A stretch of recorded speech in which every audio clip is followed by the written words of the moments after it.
Lay not up for yourselves treasures upon earth, where moth and rust doth corrupt, and where thieves break through and steal. But lay up for yourselves treasures in heaven, where neither moth nor rust doth corrupt, and where thieves do not break through nor steal. Nietzsche first locates a particular form of morality, very unlike our own, among the Homeric Greeks. He calls this kind of moral ordering a master morality, and it's basically organized around the virtue of excellence. Basically, excellence for the ancients meant possessing many capabilities, so that one could exercise one's will to power freely according to one's desires. But the deepest expression of a master morality lies not in oppressing others, but in the activity of creating new values and new ways of life. In contrast, the bad in the ancient world meant having a blocked or inhibited will to power, so that one couldn't exercise it freely according to one's desires. Basically the position of slaves during antiquity. However, the slaves of antiquity also had their own moral ordering of the world, one organized mostly around resentment of their master's uninhibited will to power. Nietzsche calls this a slave morality, and it helped the slaves endure their oppression by reversing the poles of their master's morality, so that their masters ended up being cast as evil, while the slaves could see themselves as good people whose reward would eventually come in the future. Consequently, a slave morality sees virtue in terms of refraining from exercising one's powers, and sees evil in terms of doing so without compunction. Nietzsche then observes that Christian morality, the dominant morality of our own age, arose precisely in these kinds of conditions of enslavement under the Roman Empire, and is still fundamentally a slave morality. This realization helps explain why the Christian worldview is so often organized around the dynamics of subservience, of being obedient to the Lord, for instance, or of being a member of a flock. It also explains why such a large fraction of Christian morality is about hemming in people's natural desires and impulses by telling people what not to do, in essence, a negative morality. A judgment I am come into this world that they which see not might see, and that they which see might be made blind. Are we blind also? If ye were blind, ye should have no sin. But now ye say, we see. Therefore your sin remaineth. We're talking about a God that actively encourages slavery, blood sacrifice, human sacrifice, misogyny, genital mutilation, genocide, infanticide, thought crimes, rape, and death penalties for the most trivial of offenses. The very idea that the biblical God is supposed to serve as the ultimate standard of moral goodness is patently ludicrous. It practically gives a free license to engage in the most destructive, antisocial behaviors in human history. Or is it really just a coincidence that slave-holding Christians from the American South would habitually appeal to the Bible itself as moral justification for the practice? But who knows? Maybe the Christians are right. So let's again be generous and immediately grant the entire moral argument without contention. Now what? What changes? Because if God really is the source of all human morality, then how exactly are we supposed to verify any specific moral claim? After all, it's not as if God has ever come out and actually told anyone that torturing babies is bad, so how do Christians even pretend to know that this is true in the first place? For all we know, maybe God absolutely loves it when people torture babies and we're all dangerously behind on our quotas. It's perfectly consistent with all of his other atrocities littered throughout the Bible, so what objective empirical evidence can anyone possibly hope to offer that would indicate otherwise on God's behalf?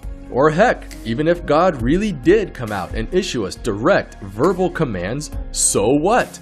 What objectively binding incentive do I have to comply with such a standard and not some other standard of my own choosing? What's to stop me from simply telling God himself to eat shit and die while I go out and torture babies anyway?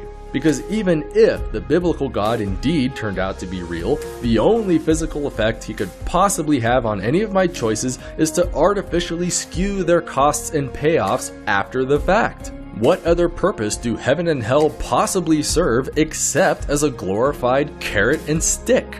Literally, rewards and punishments designed to influence my choices now by skewing their implied consequences later. The very core of nearly all monotheistic doctrine is an open admission that consequentialism really is the ultimate driver of all human moral behavior.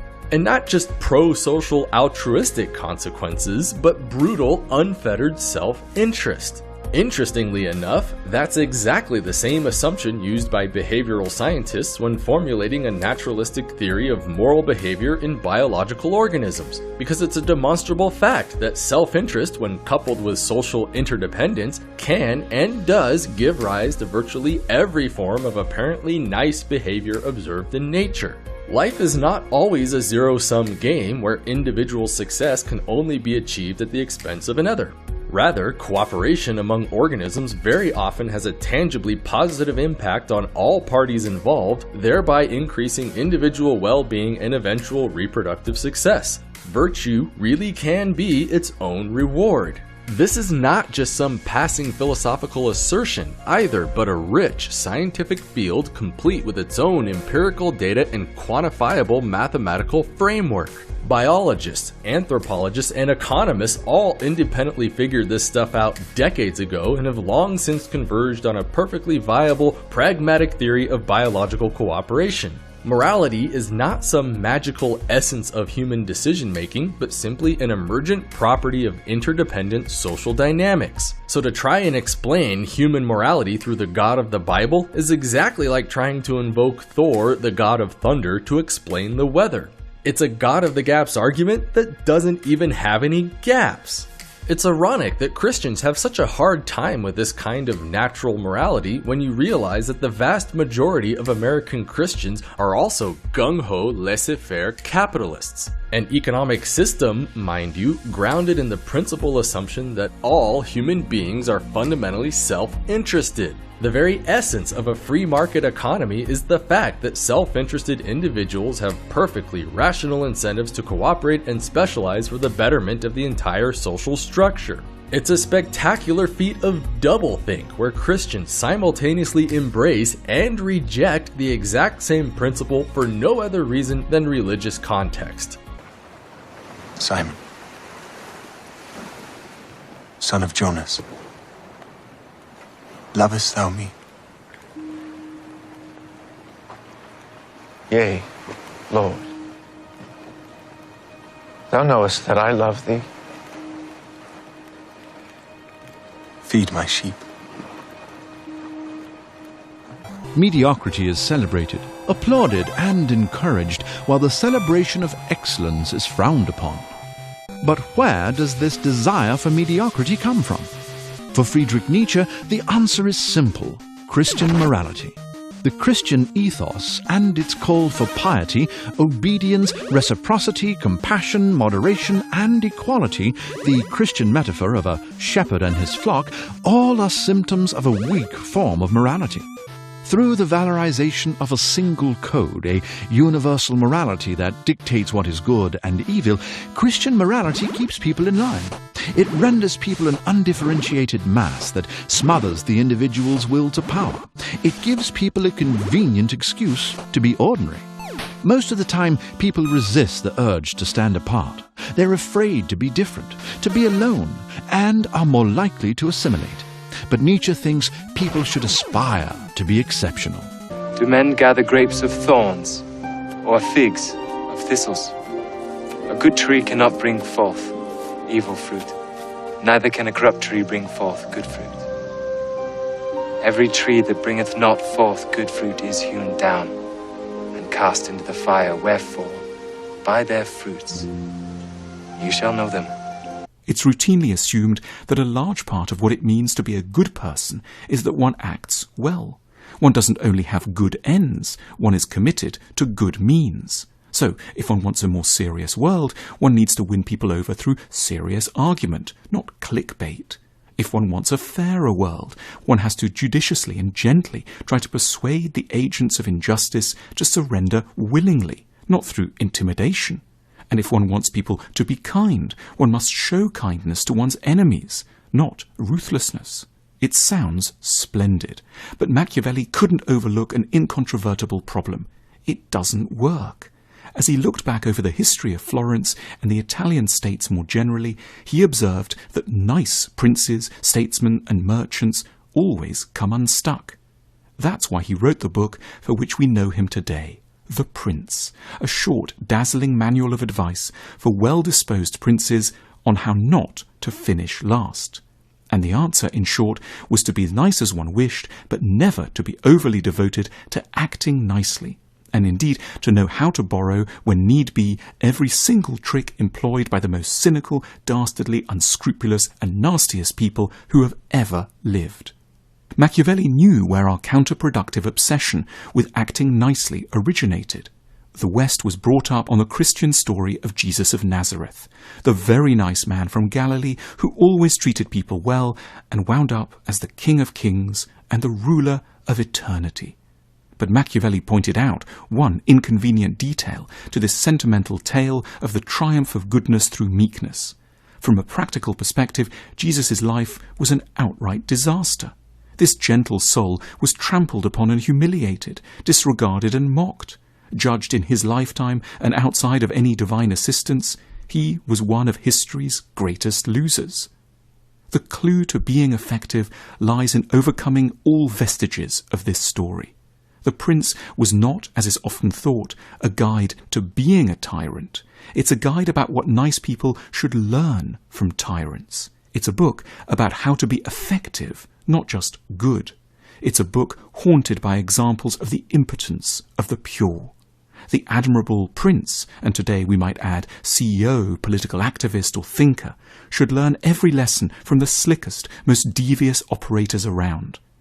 They should know how to scare and intimidate, cajole and bully, entrap and beguile. The good politician needs to learn from the bad one, the earnest entrepreneur from the slick one. We are all ultimately the sum of what we achieve, not what we intend. If we care about wisdom, kindness, seriousness, and virtue, but only ever act wisely, kindly, seriously, and virtuously, we will, Machiavelli warns us, get nowhere. We need to learn lessons from an unexpected source, those we temperamentally most despise. They have the most to teach us about how to bring about the reality we yearn for, but that they are fighting against. We need weapons of similar grade steel to theirs. Ultimately, we should care more about being effective than about being nobly intentioned. It's not enough to dream well. The true measure is what we achieve. The purpose is to change the world for the better, not reside in the quiet comforts of good intentions and a warm heart. All this Machiavelli knew. Many will say to me in that day, Lord, have we not prophesied in thy name, and in thy name cast out devils, and in thy name done many wonderful works? And then will I profess unto them,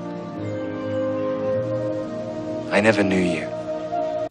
Herd morality is a powerful beast with the force of the majority behind it, and for the last 2 millennia has waged a common war on all that is rare, strange, privileged, the higher man, the higher soul, the higher duty, the higher responsibility, and the abundance of creative power and masterfulness. Herd morality underpins not only socialist ideologies, the proponents of which Nietzsche called socialist dolts and flatheads, who wish to bring about the degeneration and diminution of man into the perfect herd animal, but also the numerous social justice movements which threaten to engulf the Western world with a new wave of herd morality. Given that herd morality is alive and well in the modern day, we can, with Nietzsche, pose a question he believed highly pertinent in his times, and which remains so in ours. Today, is greatness possible? But apart from the question as to whether true greatness is possible today, the fact that herd morality is alive and well must be a cause of concern from another angle. For the slave, despite the innocent facade he displays with his herd morality and calls for equality, does not desire to change the world for the better. Instead, driven by ressentiment and envy, he seeks to gain social and political power for the purpose of provoking destruction as compensation for his own personal impotencies and failures. The following insight of Nietzsche's proves to be a pertinent warning for the modern world.